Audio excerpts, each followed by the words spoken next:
Pemirsa, satu persatu fakta-fakta baru menyoal perilaku menyimpang tersangka kasus dugaan kekerasan seksual Iwayan Agus Suartama terungkap ke publik.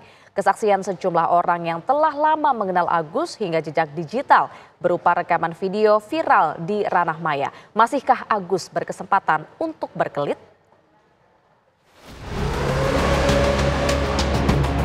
Walaupun kita berdua di kamar, saya tidak bisa apa-apa, sama saya dimandiin sama mama. Saya bukan sama kayak cocok yang lain, biar jelas.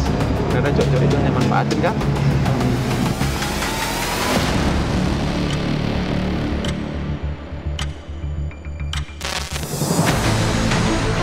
Kasus tindak pidana kekerasan seksual yang menjerat seorang pria disabilitas bernama Agus terus menjadi polemik publik. Sebagian kalangan meragukan kemampuan seorang penyandang disabilitas untuk dapat melakukan tindak pidana kekerasan seksual. Mereka bahkan meragukan hasil kerja pihak kepolisian. Sementara itu, Direktorat Reserse Kriminal Umum Polda NTB, Kombes Pol Syarif Hidayat mengatakan pihaknya sudah menemukan bukti baru kasus dugaan pelecehan seksual dengan tersangka Agus. Bukti baru yang ditemukan oleh Direktorat Reserse Kriminal Umum Polda NTB itu adalah video bukti percakapan antara Agus dengan seorang korban. Kakak cantik, jangan mau merusak diri. Saya percaya kakak bisa kan? Punya ilmu kan? Kakak tidak perlu insecure. Buktiin bahwa kakak itu bisa. 6 tahun saya nyari kamu.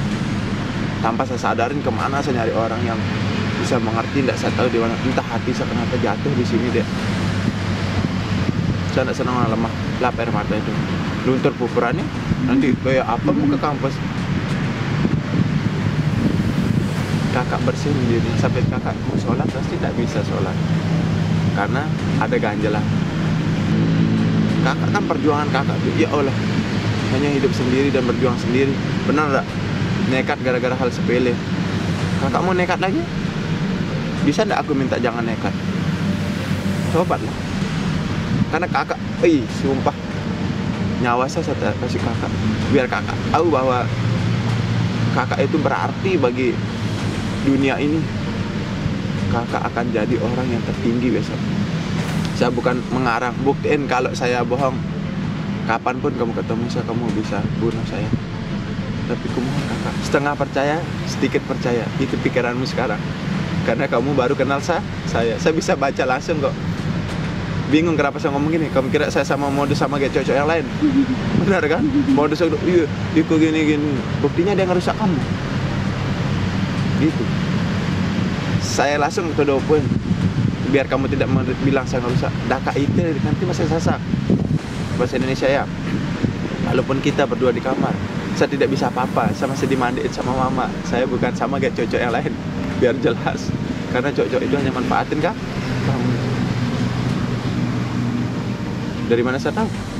Itu pikiran. Kamu mau berubah atau tidak? Kalau kamu tidak mau berubah, saya pergi. Tapi kalau kamu berubah, saya akan tetap di sini dengan mengasih tahu bagaimana cara kesuksesan kamu.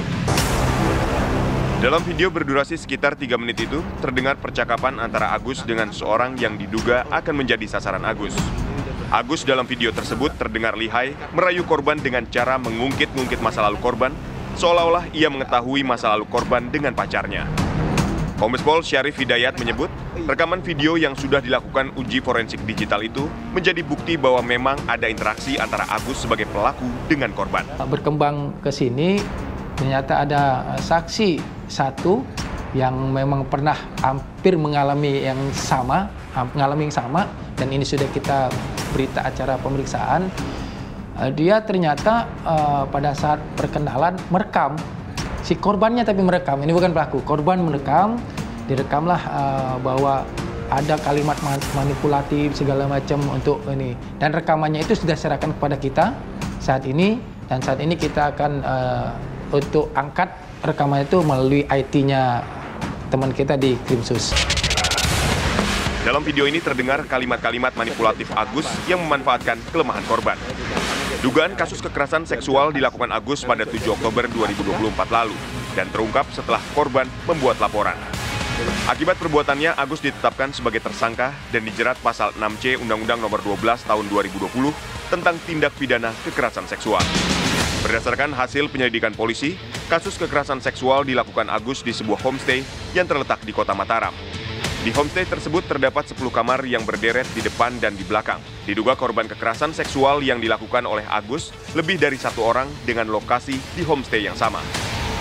Polisi juga telah memeriksa pemilik dan karyawan homestay untuk mengungkap homestay tersebut bahkan pernah melihat Agus membawa 4 perempuan lain pada waktu yang berbeda-beda. Keterangan dari pemilik homestay dan karyawan homestay menyatakan bahwa sebelum kejadian tanggal 7 Oktober 2024 yang pada saat dilaporkan, itu memang si Agus dilihat oleh karyawan maupun pemilik homestay itu pernah berdatang ke homestay dengan perempuan yang berbeda sekitar 4-5 kali. Kalau ini keterangan di dalam penyidikan ya, kita sesuai fakta penyampaian pada saat BAP ya. Mahasiswi yang melaporkan kasus ini diduga menjadi korban pertama yang dibawa Agus ke homestay. Agus diduga memanfaatkan manipulasi emosional untuk memaksa korbannya. Memanfaatkan perempuan ataupun korban itu sendiri, terus perkenalan, mengungkapkan latar belakang ataupun penghasilan-penghasilan yang ada di perempuan tersebut, memanipulatif dengan kalimat-kalimat, karena kalimatnya hampir sama. Kalian itu kamu tuh perlu di pencerahan, perlu dimandikan, masih kotor segala macam. Itu kalimat itu. Jadi seolah-olah si pelaku ini mempunyai kemampuan untuk bisa menyadarkan dari kesalahan-kesalahan si korban ini gitu. Sementara itu di kalangan rekan-rekannya, Agus ternyata dikenal sebagai sosok yang memiliki kemampuan layaknya seorang motivator. Bicaranya Agus ini sangat-sangat luar biasa ya. Percaya dirinya itu tentu yang lebih menjadi daya tarik tersendiri. Cara membantah argumentasi kita itu dia lebih masuk akal kalau kita lihat ya. Kalau kita hadapi dia berbicara secara langsung lah dengan kita ya itu. Jadi apa yang kita sampaikan itu, jadi argumentasinya itu lebih ngena gitu. Tetapi itu kan saya nggak tahu apakah itu juga bagian dari itu juga saya nggak paham. Tetapi yang lebih jelas bahwa bicara adik kita ini sangat-sangat luar biasa. Kasus Agus menjadi perhatian nasional setelah viral di media sosial. Kasus Agus ini menarik perhatian karena melibatkan tersangka penyandang disabilitas dan banyaknya jumlah korban, termasuk korban yang masih berusia anak di bawah umur. Agus diduga menggunakan manipulasi emosional dan ancaman psikologis untuk memaksa korban menuruti keinginannya. Berdasarkan Undang-Undang Nomor 12 Tahun 2022 tentang Tindak Pidana Kekerasan Seksual (TPKS), polisi sudah bisa melakukan penyidikan perkara hanya dengan 1 alat bukti.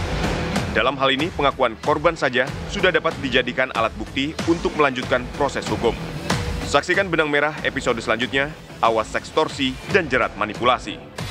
Walaupun kita berdua di kamar, saya tidak bisa apa-apa, saya masih dimandiin sama mama. Saya bukan sama kayak cocok yang lain, biar jelas. Karena cocok itu hanya manfaatin kah?